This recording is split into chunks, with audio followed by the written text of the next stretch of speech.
Madam నమస్తే అండి. నమస్తే అండి. మీ పేరు మేడం? తలారి రజనీ అండి. ఏం చేస్తారు మీరు? అంగన్వాడీ టీచర్ వర్కర్గా చేస్తున్నానండి. ఓకేనండి, అంగన్వాడీ టీచర్ మీరు?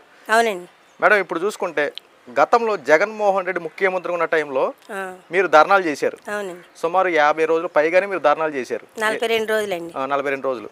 అయితే ఈ 42 రోజుల ధర్నాలో మీకు జీతాలు పెంచలేదని చెప్పి, గ్రాట్యుటీ అమలు చేయలేదని చెప్పి ధర్నాలు చేశారు. ఈ రోజున కూటమి ప్రభుత్వ అధికారులకు వచ్చి 8 నెలలలోపే ఈ రోజున మీ అంగన్వాడీ టీచర్లకి అందరికీ ఒక గుడ్ న్యూస్ తెలిపింది. గ్రాట్యుటీ అమలు చేస్తున్నామని చెప్పి కూటమి ప్రభుత్వం ఒక సంచలన తీర్పు తీసుకొచ్చి మీ అంగన్వాడీ అందరికీ ఒక సంతోష వార్త చెప్పింది. ఎలా అనిపించింది మేడం? సంతోషం అంటే మరి అటువంటి ఆనందదాయకమైన విషయం చెప్తే మాకు అందరికీ సంతోషమే కదండి. అయితే ఈ గ్రాడ్యుటీతో పాటుగా మాకు కొంచెం జీతం కూడా పెంచితే ఇంకా హ్యాపీగా ఫీల్ అయ్యేవాళ్ళమే. ఎందుకంటే ఇప్పుడు ఉన్నటువంటి ప్రస్తుత పరిస్థితులను బట్టి ఈ నిత్యావసర వస్తువుల ధరల దృష్ట్యా పెట్టుకుని మరి మన సీఎం గారు మరి గతంలో మేము 42 రోజులు ధర్నా చేసినప్పుడు, పోరాటాలు చేసినప్పుడు ఎన్నో పోరాటాలు చేసాం, ఎన్నో ధర్నాలు చేసాం. కానీ గతంలో ఉన్నటువంటి ప్రభుత్వంలో చేసినటువంటి ధర్నా, 42 రోజుల ధర్నా, మొక్కవోని దీక్షతో చేసినటువంటి ధర్నా ఎప్పుడు మేము చేయలేదు. కానీ అయినా సరే పండగల విషయంలో పండగలన్నీ కూడా వదిలిపెట్టాం, రోడ్ల మీద ఉన్నాం. ఆడపిల్లలని చూడకుండా కనీసం మా వైపు కూడా కనీసం కన్నెత్తి చూడండి ప్రభుత్వం. ఈరోజు కూటమి ప్రభుత్వం వచ్చిన తర్వాత మేము అడిగినటువంటి హామీలకి కొన్ని తీర్చారు. వాటిల్లో ప్రధానమైనటువంటిది మా యొక్క గౌరవ వేతనం, కనీస వేతనం అనమాట. కనీస వేతనం 26,000 ఇవ్వమంటున్నాం. పనికి తగ్గ వేతనమే అడుగుతున్నాం, ఎక్కువే మేము అడగట్లేదు. ఇప్పుడు ఉన్నటువంటి పరిస్థితులను బట్టి ఆ గ్రాడ్యుటీ ఇవ్వటం వల్ల చాలా హ్యాపీ ఫీల్ అవుతున్నాం. మేము రిటైర్డ్ అయిపోయే టైంకి ఎంతో కొంత మాకు ఆ అమౌంట్ వస్తుంది, దాంతో మా జీవనోపాధి సాగించుకుంటాం. అలాగే పెన్షన్ సదుపాయం కూడా కల్పిస్తే ఇంకా మేము హ్యాపీగా ఫీల్ అవుతాం. మా యొక్క మరి మేము చేసేటువంటి పనులు కానీ గవర్నమెంట్ టీచర్స్ కూడా అలా చేయరండి. అంత భారమైనటువంటి పని మేము చేస్తున్నాం. రోజుకి 4 యాప్ల్లో మేము వర్క్ చేస్తున్నామండి. 4 యాప్ల్లో వర్క్ చేస్తున్నామంటే అసలు ఎంత భారభరితమైనటువంటి పనో ఒకసారి మరి పెద్ద మనసుతో సీఎం గారు అర్థం చేసుకుంటారని మేము అనుకుంటున్నాం. ఏది ఏమైనా మా అడగగానే మీరు ఇచ్చినటువంటి మాకు వరాలు ఇంకా రానున్న కాలంలో మరి మిగతా హామీలకు కూడా తగినటువంటి సకాలంలో మరి ఆ జీవోలు ఇస్తే మేము సంతోషపడతాం. ఆ హామీలు కూడా నెరవేరుస్తారని అనుకుంటున్నాం. మరి ఏది ఏమైనా మీరు కొంచెం మాకు జీతం అనేది కొంచెం పెంచితే మేము సంతోషపడతామండి. మా పరిస్థితులను బట్టి మీరు ఆ జీతం పెంచుతారని కూడా దానికి కూడా హామీ ఇస్తారని కూడా మేము నమ్ముతున్నాం. మేడం ఇప్పుడు చూసుకుంటే గ్రాట్యుటీ మీకు అమలు చేశారు కదా? అవునండి. దానివల్ల మీకు వచ్చిన బెనిఫిట్స్ ఏంటి, అసలు ఏంటి దానివల్ల ఉపయోగం మీకు? గ్రాడ్యుటీ అంటే ఇప్పుడు మేము రిటైర్డ్ అయిపోయే టైంకి కొంత అమౌంట్ అనేది మాకు చేతికి ఇస్తారు. ఆ అమౌంట్ ఏంటంటే మేము రిటైర్డ్ అయిపోయిన తర్వాత ఇంకా మేము ఏమీ పని చేసుకోలేం కదా, ఆ అమౌంట్ని మేము మా జీవనోపాధి కోసం ఖర్చు పెట్టుకోవడం కోసం మాకు ఆ అమౌంట్ ఇస్తారు. అదండి గ్రాడ్యుటీ. అంతేకాకుండా మేము చాలా మందిని ఇలాగే ప్రశ్నలు అడుగుతూ ఉంటాం. అవునండి. కొంతమంది దగ్గర నుంచి వచ్చిన స్పందన ఏంటంటే అంగన్వాడీ వాళ్ళకి ఏముంది పని, అక్కడ చేసే పని ఏముంది, కానీ అంత జీతం వాళ్ళకి ఇవ్వడం అవసరమా అన్నట్టు కొంతమంది విమర్శలు కూడా చేస్తూ ఉన్నారు. దీనికి మీరేం సమాధానం చెప్తారు? అసలు ఆ మాట అడిగినటువంటి వాళ్ళని ఒకసారి మా దగ్గర మా అంగన్వాడీ సెంటర్కి తీసుకురండి, సరైనటువంటి సమాధానం మేము చెప్తామండి. 1 గంట మేము చేసేటువంటి వర్క్ దగ్గరికి వాళ్ళు వస్తే కనుక అన్నటువంటి అంటే ఇంత జీతం అవసరమా, ఏముంది పని అనేటువంటి వ్యక్తులు ఎవరైనా ఉంటే 1 గంట మా అంగన్వాడీ సెంటర్స్కి తీసుకురండి సార్.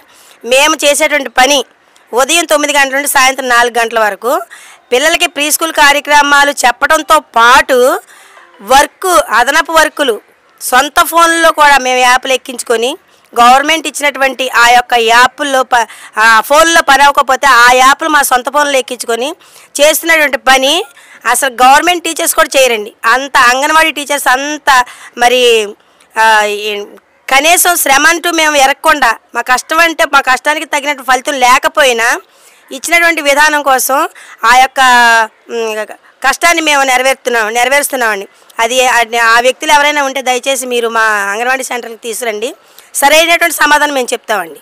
మేడం ఇప్పుడు చూసుకుంటే ప్రస్తుతం ఈ కూటమి ప్రభుత్వం అధికారంలోకి వచ్చిన తర్వాత మీ పని భారం ఏం తగ్గిందా, ఇంకా అదనంగా ఏం పెరిగిందా? అదనంగా ఇంకో యాప్ పెంచారు కదా సార్, ఒక యాప్ పెంచారు కదండి. కూటమి ప్రభుత్వం అధికారంలోకి వచ్చిందండి, కానీ 4 యాప్లు కలిపి ఒక యాప్లో పెడతారనే దానికోసం ఈ మధ్యకాలంలో బాల సంజీవని బీటా యాప్ అని ఒకటి రిలీజ్ చేశారండి. మాది ఏలూరు ప్రాజెక్ట్ పైలట్ ప్రాజెక్టు. ఈ యాప్ సక్సెస్ అయితే అన్ని యాప్లు కలిపి ఒకే యాప్లో పెడతామని మాకు మరి ఈ యాప్ మళ్ళీ ఇంకోటి రిలీజ్ చేశారండి. ఏది ఏమైనా గత ప్రభుత్వంలో కాదు, అంతకుముందు చంద్రబాబు నాయుడు గారు ఉన్నటువంటి పరిపాలనలో మాకు ఒక యాప్ కరెక్ట్ అయినటువంటి యాప్ ఒకటి పెట్టారు, అదే క్యాష్. ఆ క్యాష్ యాప్లో ఉంటే ఆ యొక్క యాప్ ఒకటి ఉంటే చాలండి మాకు. ఎందుకంటే మొత్తం మేము చేసేటువంటి ఏరియాలో ఉన్నటువంటి సమాచారం అంతా ఆ యాప్లోకి వచ్చేస్తుంది మేము సర్వే చేస్తే. అటువంటి యాప్ రిలీజ్ చేస్తే మేము చాలా ఇంకా సంతోషపడతాము. ఇంకా వర్క్ కూడా ఇష్టంగా చేయడానికి కూడా, అంటే ఇప్పుడు ఇష్టం లేకని కాదు, ఇష్టంగానే చేస్తున్నాము. ఆ యాప్ వల్ల కొంచెం మాకు శ్రమ తగ్గుతుంది. ఎందుకంటే ఆ ఒక్క యాప్ వల్ల ఒక సర్వే చేసామంటే సర్వేలో మేము ఇప్పుడు ఇస్తున్నటువంటి సర్వీసెస్ అన్నీ కూడా అదే యాప్లోకి ఒక్క సర్వే, కుటుంబ సర్వే ఒక నమోదు చేస్తే అది గర్భవతి అయితే గర్భవతిలోకి ఆ సమాచారం వెళ్తుందండి, బాలింత అయితే బాలింతల, పిల్లలైతే పిల్లలు, కిషోర బాలికలు అయితే కిషోర్, ఈ విధంగా ప్రతి మాడ్యూల్లోకి ఆ సర్వే యొక్క విధానం ఉందండి. అటువంటి యాప్ని రిలీజ్ చేస్తే ఇంకా సంతోషపడతామని మరి తెలియపరుస్తున్నామండి. మేడం, ఇప్పుడు పిల్లలకి, చిన్నపిల్లలకి వాళ్ళకి అక్షర జ్ఞానం నేర్పించేంత టైం కూడా లేనంత విధంగా మీకు వర్క్ భారం పెరిగిందంటారా?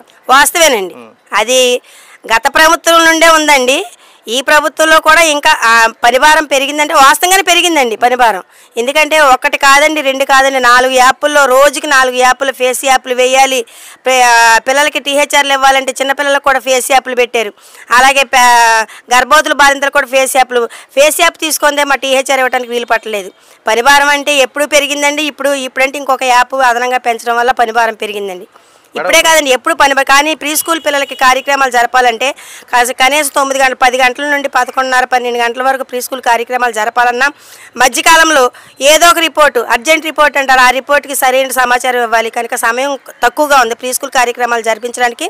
ప్రీ స్కూల్ పిల్లలకి విద్యాబోధన చేయడానికి సమయం తక్కువగా ఉంది, అదనపు పనిభారం ఎక్కువగా ఉంది.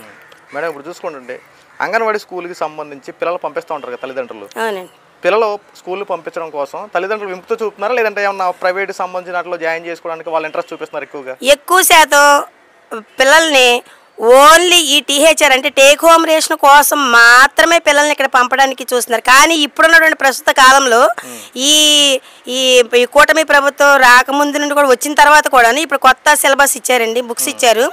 ఆ బుక్స్ ప్రకారం మేము అంతకుముందు నుంచి కూడా ఆ బుక్స్ని ప్రిపేర్ చేసుకుంటూ ఇప్పుడు మాత్రం మేము పిల్లల మీద ఎక్కువగా దృష్టి పెట్టి, ఇప్పుడంటే గత ప్రభుత్వంలోనే పెట్టాము, అంతకుముందు సీఎంగా చంద్రబాబు నాయుడు గారు ఉన్నప్పుడు కూడా ప్రభుత్వంలో కూడా దృష్టి పెట్టే పని చేసామండి, దృష్టి పెట్టకుండా పని చేయలేదండి. ఇప్పుడు మాత్రం మేము పిల్లల మీద ఎక్కువ శ్రద్ధ తీసుకోవాలని నిర్ణయంతో ఉన్నాం. ఎందుకంటే పిల్లల్ని కాన్వెంట్లు పంపించుకుంటున్నారు, కాన్వెంట్ ఇంగ్లీషు చదువులు కాన్వెంట్, కానీ కాన్వెంట్లో చెప్పేటకంటే ఎక్కువగా మేమే చెప్తున్నామండి. ఎందుకంటే అటువంటి సిలబస్ మాకు అందించారు. ఆ సిలబస్లో స్పోకెన్ ఇంగ్లీషు, మరి PP1, PP2 అనేటువంటి బుక్స్ మాకు పెట్టి ఆ బుక్స్ ద్వారా పిల్లల్ని ప్రిపేర్ చేస్తున్నాం. నిజంగా పిల్లలన్నీ కాన్వెంట్ కంటే ముందు మా అంగన్వాడీ సెంటర్ ఉండేటువంటి పిల్లలే ఎక్కువగా జ్ఞానంతో ఉన్నారు. మెదడు వారికి ఎక్కువగా చురుగ్గా పనిచేస్తుంది. మా దగ్గర నుండి వెళ్ళినటువంటి పిల్లలు LKG, UKG కాదండి, అక్కడ ప్రైవేట్ స్కూల్స్లో కానీ చదివేటువంటి చదువుకి సరిపోరండి. ఎందుకంటే మేము ఆ విధంగా తయారు చేస్తున్నాం పిల్లల్ని. ఇప్పుడు పిల్లలకు వస్తున్నారు కదా, మీరు ఎటువంటి కార్యక్రమాలు అలవాటు చేస్తున్నారు అక్కడ?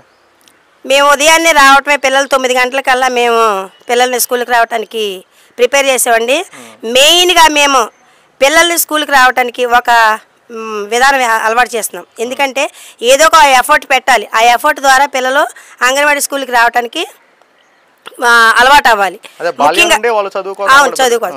ముఖ్యంగా వాళ్ళకి ఏంటంటే మేము ECCE ప్రోగ్రామ్ ద్వారా, అంటే ECCE అంటే early childhood care and education, ఆ యొక్క ECCE ప్రోగ్రాంల ద్వారా పిల్లల్ని ఎడ్యుకేటెడ్ చేయడానికి మేము ఎంతగానో కృషి చేస్తున్నాము, చేయబోతున్నాము కూడా. ఎందుకంటే పిల్లలు కాన్వెంట్లు చదువుల కోసమే తల్లిదండ్రులు చూస్తున్నారు, కానీ కాన్వెంట్లో డబ్బులు ఇచ్చి కొంటారండి అక్కడ చదువు, కానీ మేము ఫ్రీగా అదే చదువు మేము ఫ్రీగా చెప్తున్నాం. అలాగా మేము తల్లిదండ్రులను పిలిచి మీటింగ్లు పెట్టి ECCE ప్రోగ్రాంలు, ECCE డే ప్రోగ్రాం ఏర్పాటు చేసి మదర్స్ని పిలుస్తున్నాం, గర్భవతులు బాలింతలు పిలుస్తున్నాం, ప్రీ స్కూల్ పిల్లల యొక్క తల్లిదండ్రులు కూడా పిలిచి వారిని కూర్చోబెట్టి ఈ విద్య ద్వారా మా దగ్గర ఉన్నటువంటి TLM ఉపయోగించి ఆ తల్లిదండ్రులకి ఈ విధంగా మేము పిల్లలకి నేర్పిస్తున్నాం, వాళ్ళ ఎదురుగా కూడా ఆ యొక్క యాక్టివిటీస్ చేసి చూపిస్తూ పిల్లల్ని తల్లిదండ్రులకు మోటివేట్ చేస్తున్నామండి. ఆ విధంగా తల్లిదండ్రులు కూడా ఎంతో హ్యాపీ ఫీల్ అయ్యి బిడ్డలు కూడా కరెక్ట్గా 9 గంటలు 8:30, 9 లోపే పిల్లల్ని స్కూల్కి పంపించేస్తున్నారు, ఆయమ్మ సహాయం లేకుండా. అలా తయారు చేసుకుంటున్నాం పిల్లల్ని మేము. Okay, thank you madam. Okay sir.